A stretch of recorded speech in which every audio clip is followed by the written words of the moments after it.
Welcome to the 5th season of The Nature of Nurture with Dr. Leslie Carr, a podcast for your mental health. I'm your host, Leslie. If you're watching this podcast right now, you can find the audio version in any podcast app. And if you're listening, you can also watch this episode on YouTube at The Nature of Nurture. You can find that link in the show notes. We're here today with Heather White. It's her second time on the program, and I could not be more thrilled to have her back. Heather is the founder of the nonprofit organization onegreenthing.org, and she's the author of 3 books, including Eco-Anxiety, Saving Our Sanity, Our Kids and Our Future, and 60 Days to a Greener Life. She's an environmental lawyer by training, having served the movement for nearly 3 decades. She worked on Capitol Hill as Energy and Environment Legislative Counsel to U.S. Senator Russ Feingold and presidential campaign staffer and recount attorney to Vice President Al Gore. She's a frequent spokesperson in the national media on environmental issues and has been featured on Good Morning America, CBS, PBS, ABC, NBC, and quoted in the New York Times, The Guardian, and Teen Vogue. I could honestly keep singing her praises all day, but suffice it to say I'm lucky to call her a friend, and I'm proud to serve on her board of directors for One Green Thing. The organization sits at the intersection of mental health and climate. It looks at the climate crisis as a psychological crisis, and it's working to address eco-anxiety and environmental paralysis through education and joyful daily action. We're going to be addressing some tough issues today, like where we are on climate right now. So this is not going to be a conversation that's in denial about the gravity of the matter at hand. But as an expert in this space, Heather strongly believes that it's not too late for the environmental movement, and I agree. So if you could use a dose of hope and inspiration that's grounded in the reality of this moment, you're in the right place. If the conversation seems dark at first, please don't turn away. I promise this conversation will leave you feeling informed, empowered, and hopeful. Thank you, Heather White. So, Heather, you and I were joking recently about the difference between our Threads selves and our Instagram selves. Yeah, there's this great meme, and it's Sandy from Greece, pre the festival or the carnival. And so you have like Sandy in her cute little cardigan, and then you have her in the black leather, and Threads is the black leather for sure. Absolutely. And I'm definitely channeling that version of Sandy on Threads. Totally. I've seen other versions of that too, with different actresses that have played parts where maybe in one scene or movie, they're glossy, and in another one, they're, a warrior of the apocalypse. And, you and I on Instagram, obviously you and I have many things in common, but on Instagram, we are naturally, and we all have multiple parts of ourselves. Sure. This is all totally normal to the human condition. But on Instagram, we want to show, our optimistic side, our hopeful side, the inspiring side, maybe the high vibe side. And then, you go over to Threads and you get a different version of us. That's where the snark comes out, for sure. I'm snarky, much more snarky on Threads. And I think part of it's not as much like the curated vibe of Instagram. It's just that all of these current events have been happening at such a rapid pace. It's really hard to process it all. Yeah. And in real time, more and more, I'm getting my news that way. And that is where the snark comes out. That's why I wanted to start there. Yeah. Is I have a thought about how I would like to play things today, which is just that I would like to start by talking to Threads, Heather, which is just to say your more political, Sure. really actively political side. And then eventually, the conversation will start to get more hopeful. But I want to kick us off with a really challenging question, push us right into the deep end of the pool. Sure. The last time that you and I chatted, it was early on in the Biden administration, the last time that I had you on this show. And so there were lots of reasons to be optimistic. New president, perhaps a better plan for the environment. And, you have been, as we know, in the climate space for a really long time, worked with Al Gore on his presidential bid and also his recount. You and I were saying just the other day that it was a real sliding doors moment for America and for the world when he lost that race. And so my first question for you is, I wonder if you can give me and our listeners just a very frank and sobering assessment of where we are with climate right now. It's really bad. I mean, that is the top line. It's really bad. Absolutely. 25 years ago on the campaign, I was inspired to join Gore's campaign because of Earth in the Balance. I'm from Tennessee originally. It's why I studied environmental science at the University of Virginia, why I went to law school and became an environmental lawyer. So I had so much hope on that campaign, and just thinking Kyoto Protocol, just all of these international agreements and all this work that we had done internationally. And then when Trump 2 came in, it was just, you can't even say the words climate change in the federal government. So it is really bad. The science is really hard and difficult too. The good news is that we saw in November of 2025 state elections and local elections that reaffirmed the commitment to climate change and climate action at the state and local level. And so even though at the national level, we have fallen back just even with Trump 2, but certainly looking back 25 years, I mean, we would be on a whole different trajectory if that election in 2000 had gone for Gore. I mean, it was 537 votes. 537 votes made all the difference for the future. But it's tough. But that said, even as tough as it is, and we can't sugarcoat it, when the EPA is saying it no longer has the authority to regulate greenhouse gases, even though the Supreme Court has said that they can, it is really, really tough. The good news is that the international community is moving forward without us, including China. Yeah. They are the number one producer of solar panels in the world. They're doubling down on solar energy. And we've seen that renewable energy has surpassed oil and gas for the first time ever globally. So even though we are losing a lot of ground, the international community is stepping in and moving forward. So that's good news. It's something I love this about you so much, Heather. It's so funny that I know that we're going to talk so much about hope and optimism today. There is so much room for hope and optimism. But it's so funny that even as I ask you about the hard part, the sort of pull to talk about the hope comes in so quickly, which I think is really important and really good, and I am not knocking it. But one of the reasons why I wanted to start with the hard part is just so that the people that are out there that are feeling afraid maybe feel just validated, not that their fears are real or that the future is going to be as bad as they are afraid that it might be, but just so that people can kind of hear an honest reflection of where we are right now. So, for example, one of the things that I was thinking about when I was sort of preparing for this conversation is I think about what it has been like for me to go from 2000 to 2025.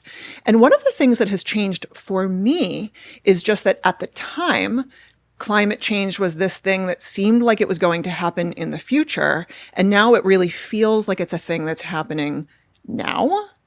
And so, I don't want to kind of put you in too tough of a position here, but I guess I just wanted to give us a minute to acknowledge the gravity of that for so many folks.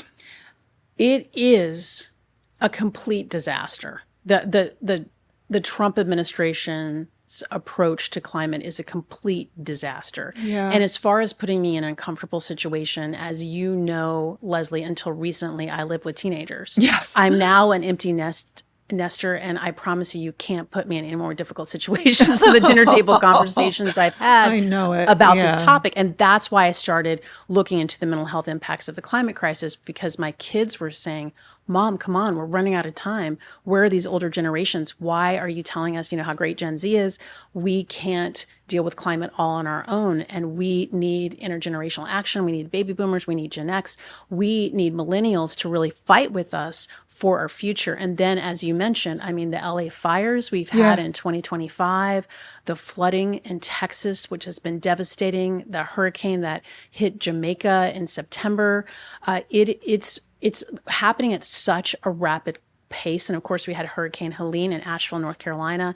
I had several friends who specifically moved to Asheville, North Carolina, because they thought it was a climate safe area. And we're realizing there's no climate haven. Yeah.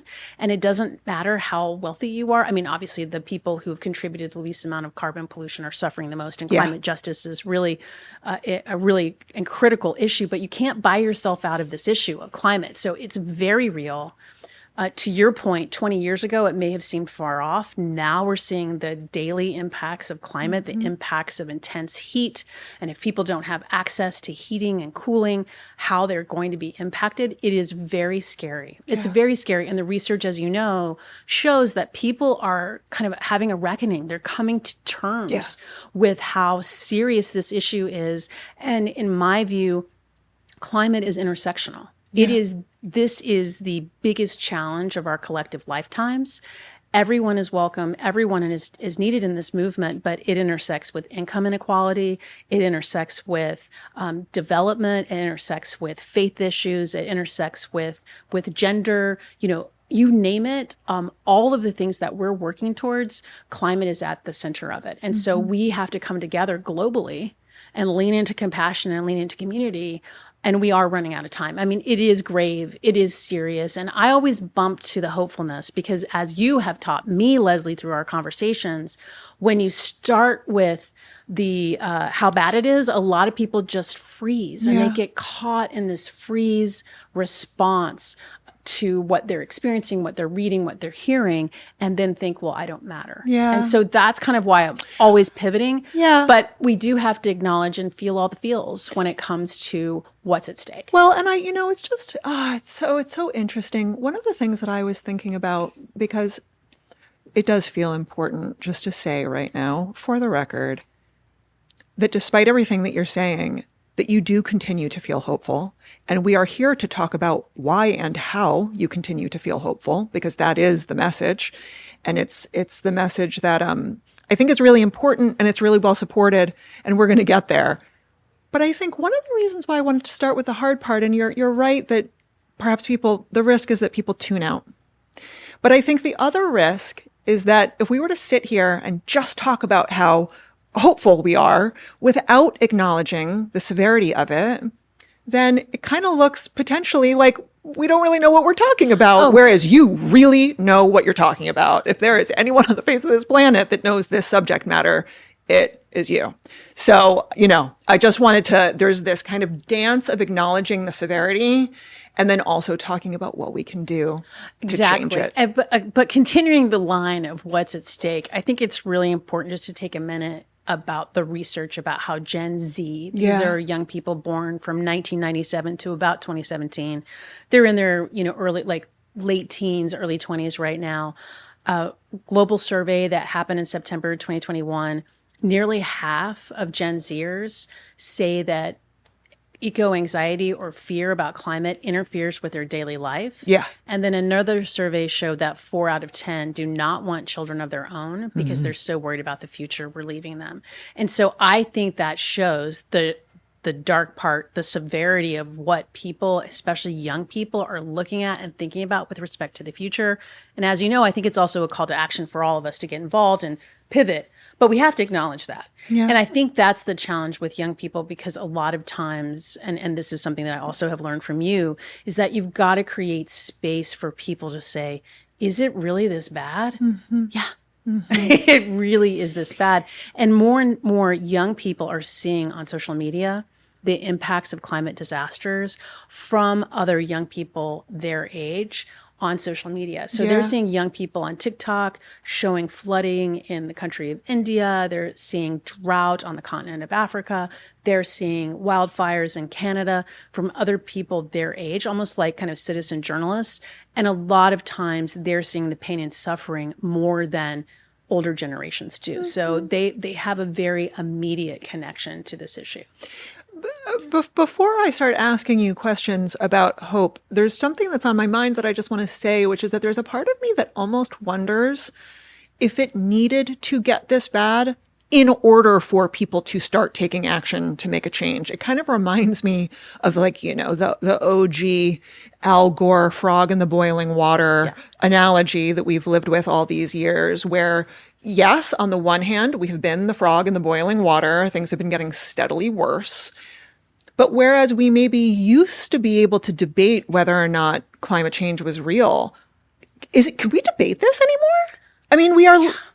I mean, people do, but yes. I hear what you're saying. I think my reaction would be like, no, Because to your point, in 2000, if 537 votes in Florida had gone the other way, I think we would have been on a very different path. Now, globally, I can't say for sure, but I do think the U.S. leadership would have been different. But I think it is a way to look at it, to say that, the impacts of climate are here and now. And so it is harder to ignore. And then, even people who don't accept that oil and gas and our reliance on fossil fuels are the main reason why we're dealing with this issue, even though their own documents show from the 1920s, 30s, 40s, and 50s that they knew. They knew their product would cause this harm, which is a whole nother conversation. Even people who reject that, they are saying, well, the climate is changing. So more and more people are seeing the impacts of these extreme weather events. Yeah. So all of that said, just to sort of establish a base layer for this conversation, you have been saying all this time that it's not too late. You are still saying that it's not too late. And I wanted to, maybe we can sort of shift over to Instagram, Heather. Yeah. Threads Heather may come back at any point. Absolutely. I just have to exactly. be clear about She's just that. going to, she might kind of keep making a periodic appearance, but we'll sort of shimmy over to Instagram, Heather. Tell me what helps you to keep your chin up here? What keeps you working on this? What enables you to keep feeling hopeful? We have all of the technical solutions to solve climate, and it is shifting to renewable energy, solar and wind. It is, doing all we can to reform animal agriculture, shift to sustainable and regenerative agriculture, be mindful of having more plant-based diets. There are all kinds of other solutions out there that are just readily available. Refrigerants, I can totally geek out, as you know. It's all there. But what's missing is the political will. Yeah. We need our politicians to hold companies accountable. And we have seen, and I'm going to go back to Trump 2.0, and I just want to be really clear, I'm talking my personal capacity when I'm talking about this political situation, but we have seen in Trump 2.0, companies bend the knee to this administration. And this idea that saying climate or talking about diversity and equity and inclusion, which of course is connected to climate, is just woke, is ridiculous. It's good business. It's good business having a diverse workforce. It's good business being sustainable. You save money if you have energy efficiency at your workplace, if you recycle. It is smart business to be sustainable. And that's been lost in this political environment we are in right now. But we've been in difficult political environments before. One of the things, though, is pretty, I would say, disheartening for me is that environmentalism has been widely supported by both political parties in the United States throughout our history. It was Richard Nixon in 1970 who created the Environmental Protection Agency. The Land and Water Conservation Fund, supporting our public lands, has been broadly supported by Americans of all of the political persuasions. 85% of Americans believe in parks and in our other public lands, federal at the state level. They're passionate about these issues. So we've kind of lost that in the last, I would say, just, gosh, I can't believe, because it's 2025 right now. It's been, the last year, but it seems like really the last 10 years that plot and that thread has been lost about how much the public supports our public lands and access to public lands. Yeah, it's really confusing to me. I would love to see if you can help me to understand this. I think one of the things I find so confusing is that as wind and solar are becoming cheaper and more plentiful, it stands to reason to me. I mean, isn't it less expensive than petroleum at this point? Why are we so addicted to petroleum? Even for the energy companies, why can't they pivot? Isn't it less expensive potentially for them to be? Potentially, but not yet. So potentially it's less expensive, but the infrastructure we've been subsidizing, I mean the United States taxpayers, since the early 1900s, we've been subsidizing the infrastructure for oil and gas company with all kinds of tax credits and investments, whether it be pipelines, whether it be permitting, whether it be credits themselves. So the infrastructure that we have for oil and gas makes it to a point where it is cheaper. But over time, renewable, because it's renewable, will become, because we're talking about a finite resource with oil and gas, because it's renewable, it will be. It's not quite there, but it will be. And we are really close to a tipping point. We're not we had a lot of investments in, gosh, I'm going to geek out again, the Inflation Reduction Act under the Biden administration that was going to jumpstart renewables and put it on a much faster pace. But that has been rescinded, and I would argue illegally, by the Trump administration. So there has been some progress that's been delayed, but we're going to get there. It's inevitable, and even energy companies know that they're investing in renewables too. They know it, but the profit margins are very different right now for renewable for them. And I take it, just to make sure that I'm understanding this, that it basically it would or it will be less expensive once the investments are made to make sure the infrastructure is rivaling what we have for oil and gas. But we need to make those investments first, and then where the incentives get a little wonky is, incentivizing companies like ExxonMobil to make the investment that they would need to make in order to divert their. Correct. And I would also say hold them accountable for what they've known about their product and how it was harming communities and going to ultimately lead to higher temperatures. They know, and we're seeing more and more litigation, kind of similar to the tobacco litigation, that's using climate and using oil companies, just like the tobacco companies knew that they were creating an addictive product, that oil and gas companies knew decades ago that their product was having this global impact on our weather and on our atmosphere.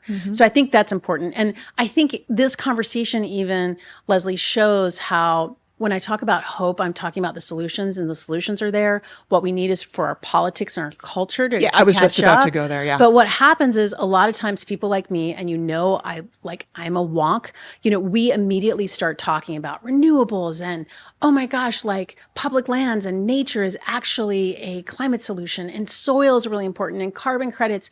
And we forget about asking the most important question, which is, who are you? Yeah. And what do you want your legacy to be? And what future are we leaving the next generation? Yeah. And I think that it's our tendency. But that is what gives me hope. The solutions give me hope. And I do feel like the politics is going to change. We will have a generational change of leadership very soon. And that generational change is going to bring new ideas. It is going to bring the innovation, and it is going to help us turn on that or create that tipping point for all to unlock all this possibility in a clean energy future. Amen. Yeah. So there's a little bit of a bridge that I want to create, maybe some dots that I want to connect in what you're saying. I'm thinking about this point that you're making about energy companies and the role they've played in this, and how much we need them to change.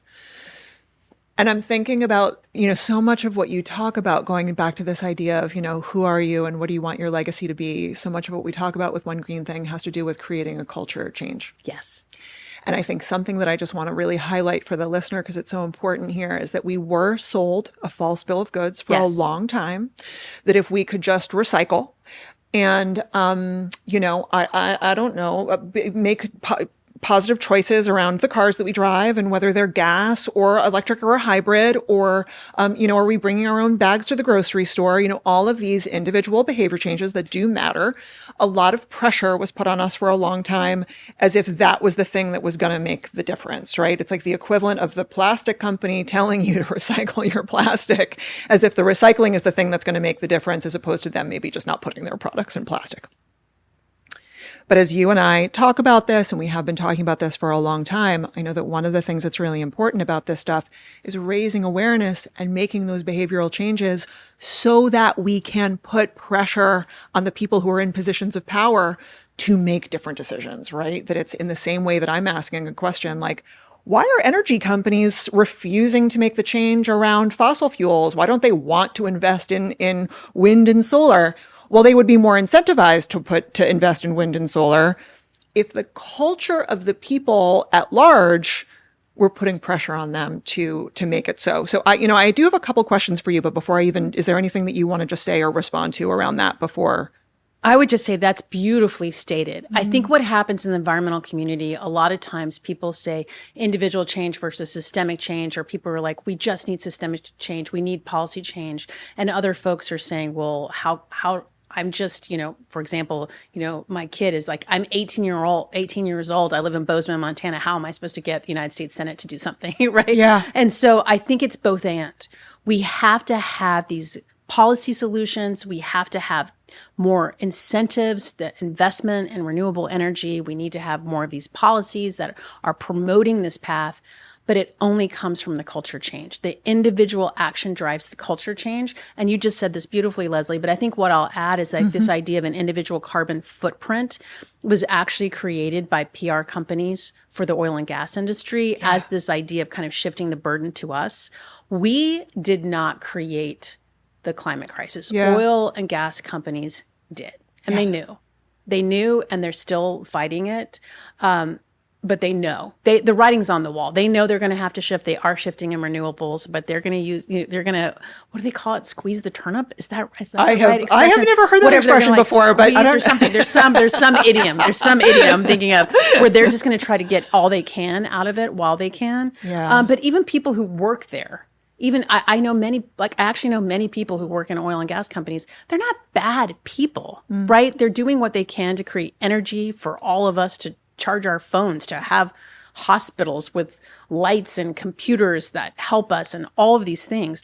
That is their mission. And they see it kind of as a balancing test, but even they believe in clean air and clean water, you know? Right. Yeah. So, but the reason I was going on that path was just to make sure that we understand that that individual carbon footprint isn't where we need to focus our energy, although you can make an impact, especially if we all do it. But think of your individual action more as driving that culture change. Because sometimes people get caught up like, oh, I used this mug, but then I found it has lead in it. Or so I need to go to bamboo. And then I heard, well, maybe bamboo isn't right. And then people get a freeze response again. Precisely. So just keep trying. That intention does matter with the culture shift. Thank you for that, because I think you're saying exactly what I think I need to hear, and I imagine it's probably what our listeners, viewers need to hear, is just that there has been this crazy making thing around feeling like if we just stopped using plastic straws, that's the thing that would make the difference. But it's not the thing that makes the difference. Like, I know from what you've told me in the past that the single most important thing that we can do related to climate change is vote. Yes. But in order for us to do that, we have to understand what it is that we're voting for, with the people that we're voting for, where do they stand, so it's just interesting to think about the role that our consciousness plays in this whole situation, but it's not just about skipping the straw.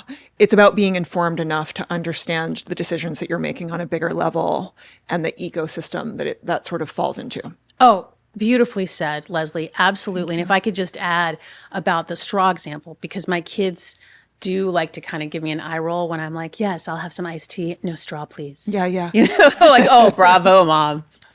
You have saved the planet. No straw, please. In that tone, too. Like, they do a great impersonation of the mom. I can no picture straw, it. please. Yeah. But the thing is, and I think this is important for people to know, because so many people have said no straw, please, or I want a different material for my takeout and a takeout order, or why are you using this plastic bag here? Those individual actions have resulted in conversations at the United Nations about a global treaty to reduce or eliminate single-use plastic. And that only happens when, hundreds of millions of people around the world are saying, no, I don't want this. There has to be an alternative. When people, go on a beach vacation and see litter everywhere and see plastic when they're snorkeling, the more aware people get and the more they start talking about it, that culture shift results in global treaties, or at least global treaty discussions. And I think ultimately we will get there. So the individual action does matter. But just like you said, I think a lot of us want to be like, there, I did it. No, you're doing your part. Yes. And acknowledging you do what you can with the information you have. And when the information changes, you shift your behavior. Yes. It's actually that simple. Yes. Yeah. And then I'm thinking about the role that hope plays in that revolution of consciousness, because it's hard to make a change, small or large, whether you're getting rid of the no straw, please, thanks, Mom, whether you're doing that, whether you're calling your representative, whatever it is that you're doing, there is a mediating variable here, and that mediating variable is hope. And you said something fleetingly a while back, which is just that I think the way you put it is time is running out.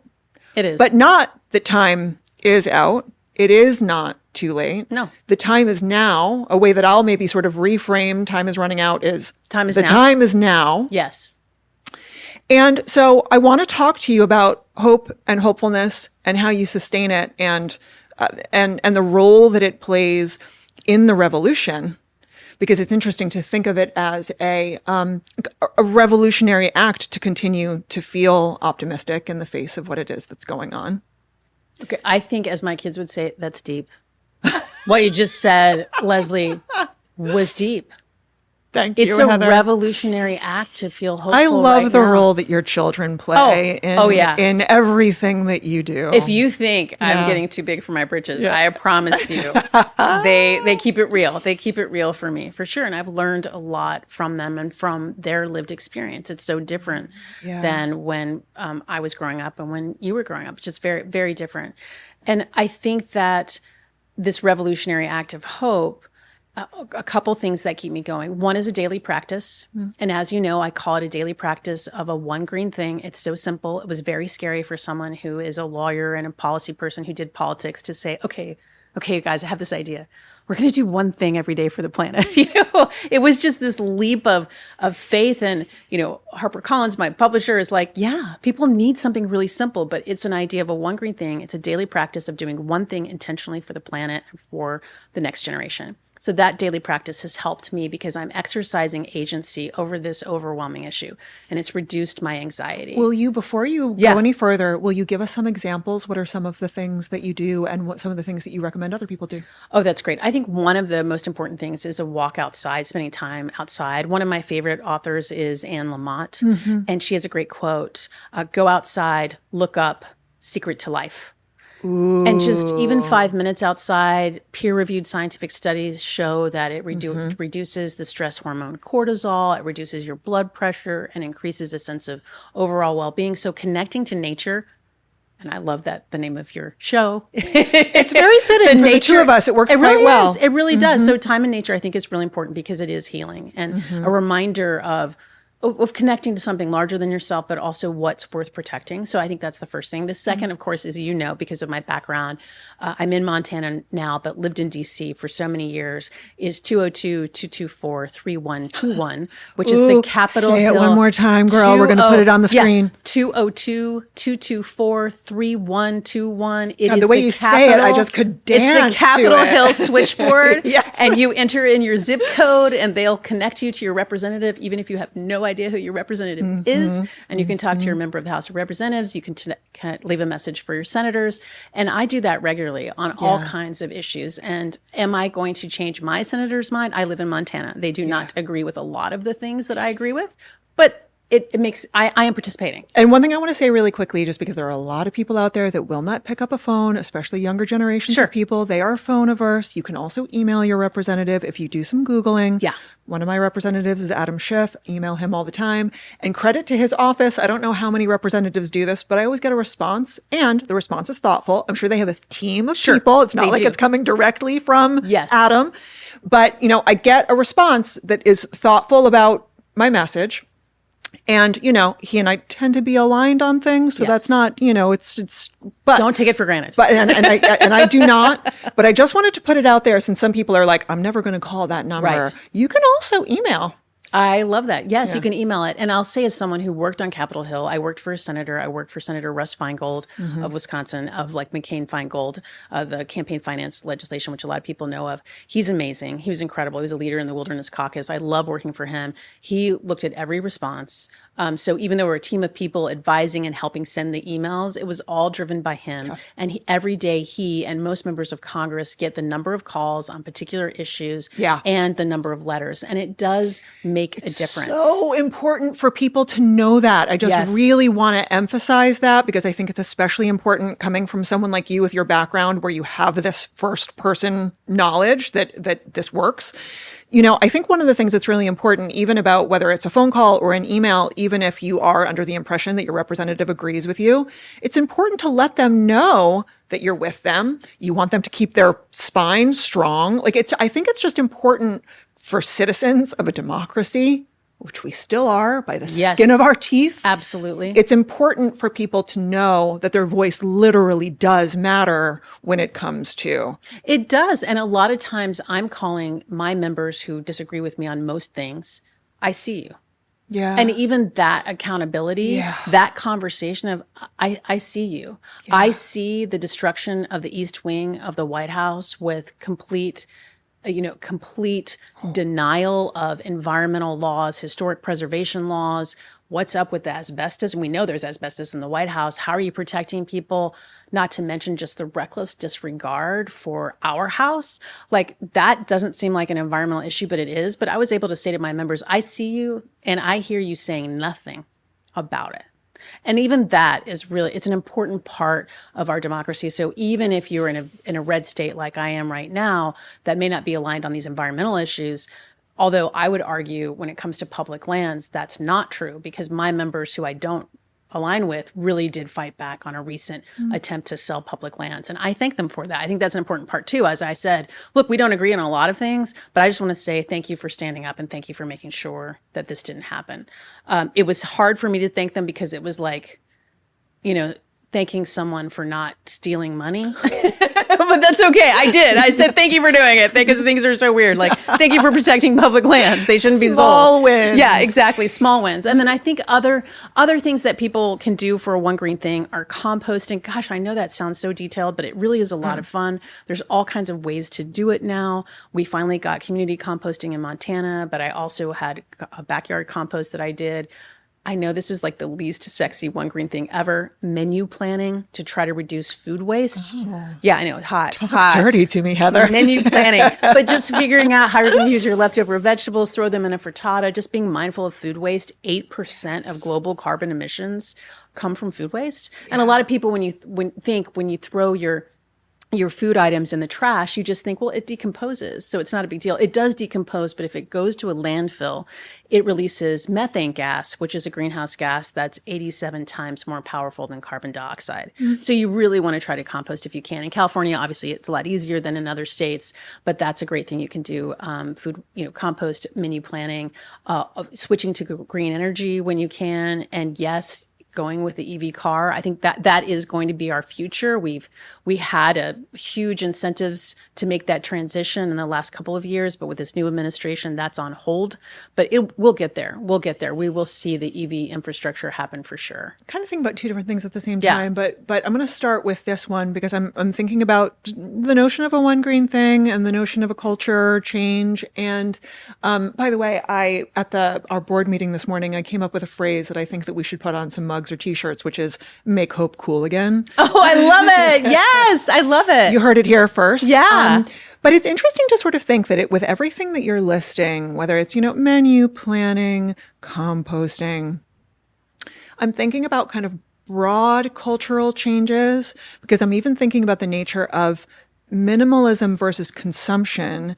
And for so long, we have lived in a culture and in a society that is very consumer driven, very capitalist, sort of stating the obvious there.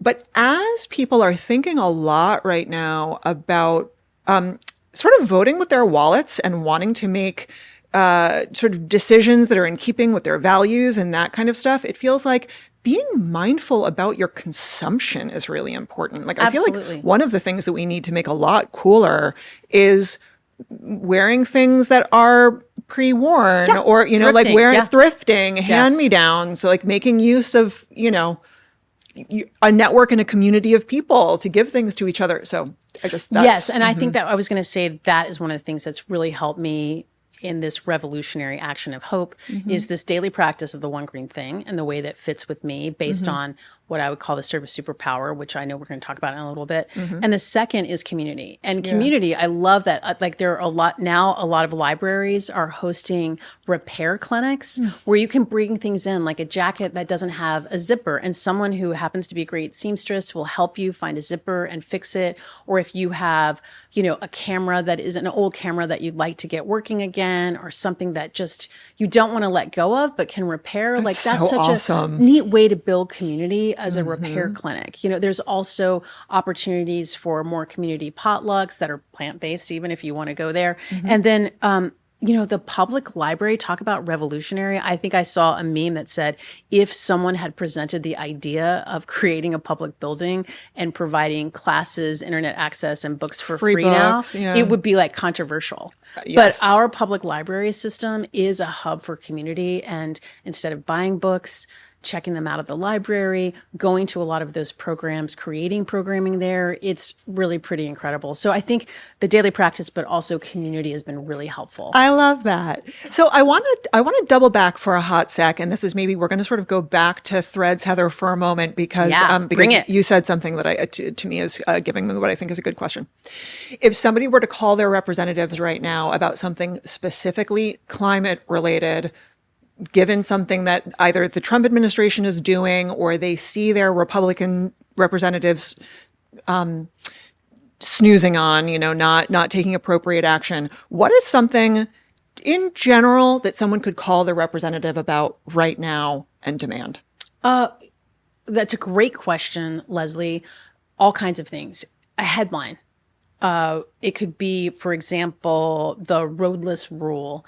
This is kind of technical, but basically there are a lot of areas near wilderness areas that are public lands that don't have roads, and motorized vehicles are not allowed. This administration, even though this has been the law of the land for 20 years, wants to undo that. So a lot of wilderness may have motorized vehicles, may have more developments. Living in a place like Montana, we really care about that because that's grizzly bear habitat, et cetera. This may seem like too specific, but you could just call and say, hey, I want you to protect wild lands in America. And I see that there are proposals from this administration and legislation in the Senate. That's not our values in whatever state you live in. I just want to go on record saying, I'm going to urge you to oppose that. The other thing you can do is, let's talk about the treatment of federal workers right now, and just in general in the federal government, whether it be the EPA, whether it be the Department of Interior, the Department of Agriculture, you could just call in general and say, I'm really worried about how we're treating people who work for public lands. We need to protect public lands, but also I want my taxpayer dollars to fund people that steward those lands. That's an example. And of course, child nutrition, whether it be public education, it doesn't have to be specific, but the more specific you are, the helpful. If you say HR 2433 or whatever it is, like I'd like for you to support that bill, that is helpful for the legislative staff, but you can just say in sweeping strokes, this is what I believe, and I hope that you believe it too. One of the things that's making me think about right now, because it's interesting to think that someone could watch this at any point in the future, and then there's, whatever is current for them at the time. But it makes me think about the importance of doing enough research about your own local area, your state and more narrow kind of municipality to actually understand what's on the books where you are. Because I think what happens for a lot of people is we're inundated with kind of federal news. And then a lot of people are not actually very well informed about what's happening for them locally. They don't know what's happening with their local habitat. That is such a great opportunity to make change. A lot of these city commissions or sustainability commissions or zoning commissions, water utilities, they have all these opportunities for public comment and no one shows. So if you go with like two friends, you can really sway people and make a big difference with respect to where things are going in your neighborhood. But there's so much opportunity to get involved, everything from historic preservation to water quality to public parks to clean energy. Whatever your interest is and your talent is, you can plug in locally and at the state level for sure. I think that's a really nice transition to the service superpower assessment. Because I'm thinking about like what are people's unique kind of gifts and interests. Would you like to start by just telling people what it is? Sure. So one of the things I realized in all of my work in environmental policy and law and advocacy is that a lot of times as wonks, we start the conversation with the solutions, do this, not that, compost, thrift, repair, share, those types of solutions, rather than asking the most important question, and that is the who. Who are you? Who are you in service? How do you want to show up for the people that you love? And what do you want your personal legacy to be? Because all of the individual behavioral psychology that I've read has showed that people are more likely to change their habits if it connects to their sense of identity of who they are. And so having that kind of internal self-reflective opportunity about who you are and what your gifts are provides this great opportunity for people then to see themselves. Like we talk about the who and then we go to the what. And so this assessment is a 5-minute online tool. It's at onegreenthing.org. It asks, who are you in service? How do you show up for your friends? And then there's 7 different archetypes. It's a little bit like Enneagram, Exactly. Myers-Briggs, for example, and it helps you identify your strengths in service. And then I match you to a One Green Thing based on that. Love it. So I just want to tell people a little bit about what the types are. Great. I'm going to talk about this just a tiny bit. So there are 7 different types. Yes. Eco-anxiety, saving our sanity, our kids, and our future. Will you tell us a little bit about the types and kind of what they're known for and what they do? Yes. Other than the you. wonk, you've already talked a little bit about the wonk, Yes. but I want to hear about the other types. Sure. Thanks, Leslie. So there's 7 different archetypes. The first is the adventurer who embraces the physicality of the outdoors. They love taking people outside their comfort zones. They're really important in the movement to kind of see what's possible. The second is the beacon, which is kind of what you think about when you think about a climate activist. You give them a bullhorn and some poster board and markers, and they're ready to speak truth to power. The third is the influencer, which my Gen Zers give me a hard time because I don't mean like the influencer. Yeah. I mean the people person, the connector who Yes. loves to connect the latest brands, to connect people with each other, really important in the movement. Share the message. Share the message. Exactly. That's really key.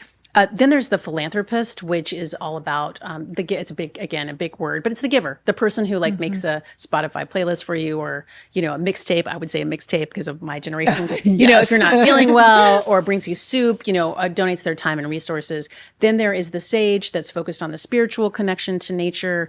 Then we have the spark, which is kind of the +1 or the cheerleader who's like, sure, I'll go with you to that event. And then finally, there's the wonk. So those are the 7 different archetypes. And then based on what your gifts are in service, I then match you to a daily practice of sustainability based on that profile. Brilliant. Yeah, it's very cool. One of the things that I think is really important about it, and I just want to kind of give it a shout out for this reason, is that it is not just about climate. I think this is true of any kind of political activism, anything. I think one of the things that oftentimes people get stuck around is feeling like they need to be doing everything. You need to be sort of donating money and also protesting. And it's not to say, do as much as you can, but not everybody is built for that stuff. Some people maybe are introverted and afraid of crowds. Maybe they're not going to be the best protester. Doesn't mean that they can't take action someplace else. They can't sort of let their gifts shine another way. So I think there's something really valuable about people understanding their own gifts and how they can best contribute so that they don't feel bad about what they're not doing. It's like, focus on what you can do, right? We don't have to be doing everything. Exactly. You don't have to be all things to all people. I think you just really clearly laid it out, Leslie. I have a good friend who really wants to be the person who does free climbing and wants to go kayaking and say that they did like a 5-day backpacking trip. And when I told them that they could throw a party for a nonprofit that they love for the environment, they were like, oh my God, thank you. Like, Yes. I can be part of this movement. I don't have to be, the extreme outdoors person in order to be able to do this, or I don't have to protest. I'm not comfortable, as you said. There's all these different ways that you can show up that's authentic to you. Exactly. Yeah. And plays to your strengths and your gifts, Yes. right? So, I would be remiss if we did not talk about this. So I think we can kind of start to wrap up here. But you are about to give a TEDx talk. And by the time this interview goes live, people will be able to see it. Yes. It's going to be pretty short. It's only going to be about 5 minutes long, but it's, in my opinion, extremely impactful. Thank you. So I want to talk to you a little bit about that message. Will you tell people a little bit about just, you don't have to give the talk, but like tell people what it's about and what lights you up around it and kind of how you came up with this idea and what you're sharing in this talk. Thank you, Leslie. And thank you so much for your input and your help as I was kind of trying to crystallize the message of this talk. So I write about eco-anxiety. Obviously, that's the title of my book, but other terms are climate anxiety, soul nostalgia, climate grief, climate doom, kind of this feeling, this overwhelming feeling and fear people have, especially young people, about the future. Yeah. And I like to say, if you don't have eco anxiety, you're probably not paying attention, for all the reasons that we've talked about in this conversation. It's unfortunately true. Yes, like more and more people are connecting the dots. So the idea of this conversation was that eco anxiety is a message from our future selves. Mm-hmm. And I was just really interested in this idea of maybe this feeling of anxiety that we have isn't about doom.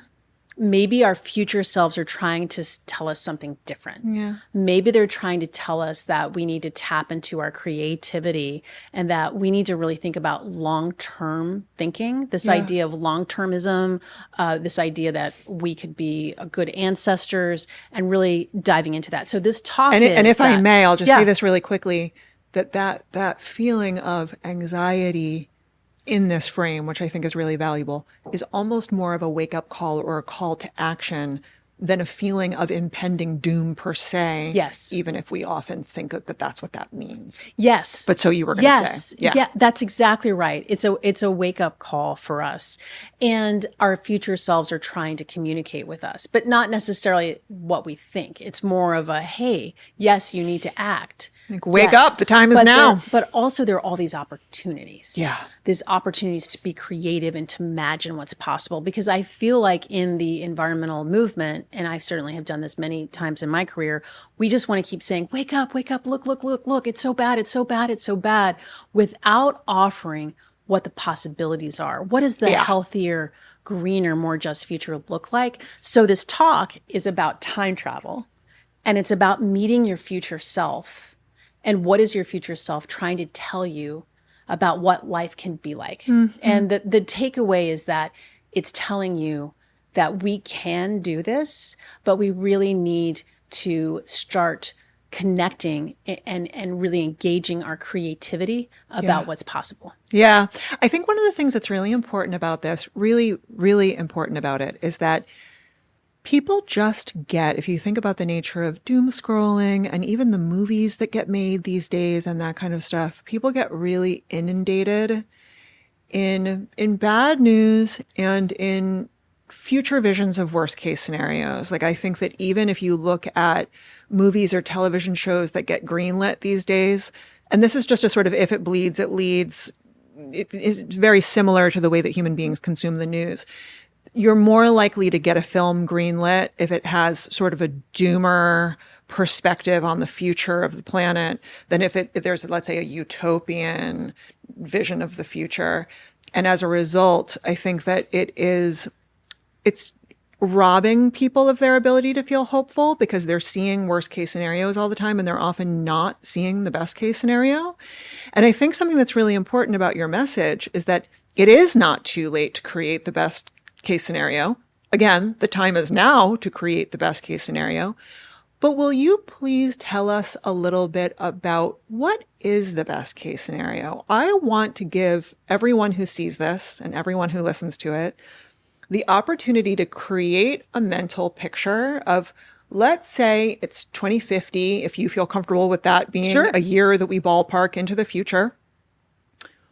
What does the world look like if it's 2050 and we did everything right? Such a great question. First, I want to talk about this idea of robbing our imaginations through all the doom. And that's a story I tell in my TED Talk that I gave a talk to fifth graders about creating a greener, healthier world. And a little girl raised her hand and asked if there was a way to see it. And she said, I can't even imagine it. Yeah. And so if our kids can't imagine what this future, and I'm about to answer the question. Oh, yeah, I believe If kids can't imagine it, that really is the crisis of creativity. Yeah, that was one of those moments poor that little brains just get bombarded with the worst case scenario over and over again. And it's true for all of us. Absolutely. So one of the things I would say is to look into solar punk. So solar punk takes technology, and punk like P-U-N-K, takes technologists, futurists, and artists all together to kind of envision some of the famous cities that we know and love, like DC or Paris or LA, and show what green design could look like. So rooftop gardens, that could also be food gardens everywhere, greenery on the sides of buildings as well to help it cool, but energy efficient materials, sustainable materials. The Living Building Challenge is a great way if you want to nerd out to see like what those buildings could be like, where actually buildings, rather than taking energy, could be net zero or even be positive energy, put more energy back into the grid. So that's like thinking about our built environment, like really how our cities are set. So that's really cool, with everyone having access to parks and green spaces, clean air and clean water, public transit. I mean, what's interesting is that we all know, we've seen like the bullet trains in Japan. Why can't we have them in the American West? Yeah. I mean, I see trains 3 times a day going through Bozeman, Montana. Often they're full of coal.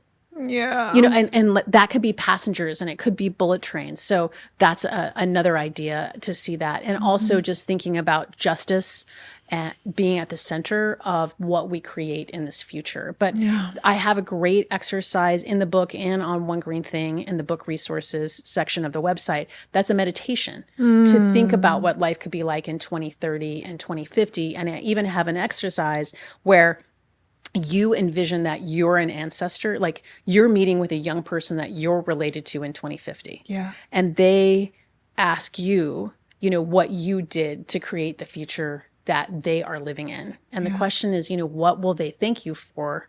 And what will they wish you had known? So I think like one of the things that I wish that people older than me, because I was 28, 29 when I was a recount lawyer for Al Gore, I wish people older than me knew how important that election was going to be. Yes. So if I had an opportunity to have that conversation. But I think that the future generations that we don't know yet, but we will get to know because they're coming, we will know and love them, will have similar moments of accountability for us as well. So I think that's the answer, but I think we all kind of have different versions of what that could look like. And that's one of the things I do in the talk is I share some of my sketches, which I know are they're amazing adorable. Art pieces. They're adorable. I want to encourage everyone to check it out just to see the drawings.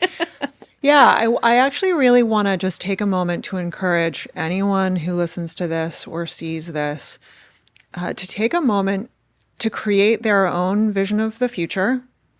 A future where there's clean air, clean water, rooftop gardens, all of these beautiful things. And, everyone gets to decide for themselves if they believe that manifestation is possible. But one of the things that is sometimes said, that in order to collectively manifest something, you just need 51% of the population to focus on the possibility of it.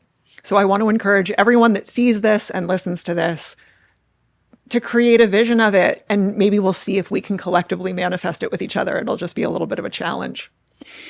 Amen. But is there anything, Heather, that I have either not asked you or anything that's kind of burning on your heart that you want to say right now that we haven't gotten to yet? I think that I asked that question to my younger kid when I say this in the end of the book, and she was like, "I've said it all, Mom." I haven't said it all. I haven't said it all. But my other kid was like, "Listen to the kids." So I think my takeaway, and the only thing I haven't said is, and I think it's the most important One Green Thing that you can take, is ask the young people in your life how they feel about the future we're leaving them. Yes. And I will tell you, I have friends who have said, Heather, your kids have eco-anxiety, climate anxiety, because they're your kids. This is what you do. And to a person, when I say to them, ask the young people in your life how they feel, it has been a game-changing conversation because people start to see themselves invested in the environmental movement when they hear what young people are thinking the future would be. And there's so much at stake. There's so many challenges happening right now to our democracy, as you mentioned, and that we are continuing to stand up, and we need to stand up and respect due process and the Bill of Rights and the rule of law, et cetera. But we need to really understand how those young people feel and see that we're all part of the solution. So I think that would be my final thing, which is what my younger kids said, is listen to the kids. Absolutely. And take what they say seriously, right? Yes. Take it to heart. Yes. Thank you so much for doing this with me today. Thank you, Leslie. It's such a joy as always to be with you. Thank you. You've been watching or listening to The Nature of Nurture with me, Dr. Leslie Carr, and I want to thank you for joining us. You can find Heather at onegreenthing.org. That link is in the show notes. And you can find me at thenatureofnurture.com. Many thanks to Heather for having this conversation with me. This episode was produced by me, Bree Corey, and Asher Friedberg. Thanks to Bree, Asher, Rick Barrio-Dill, and everyone at Slap Studios LA for helping to make my dreams come true. If you found this conversation valuable, please let me know by leaving a review or rating, or by sharing the episode with at least one person who you think might enjoy it too. You can also like or subscribe on YouTube or in any podcast app that you can get your hands on. Thank you again for tuning in. I'll see you next time.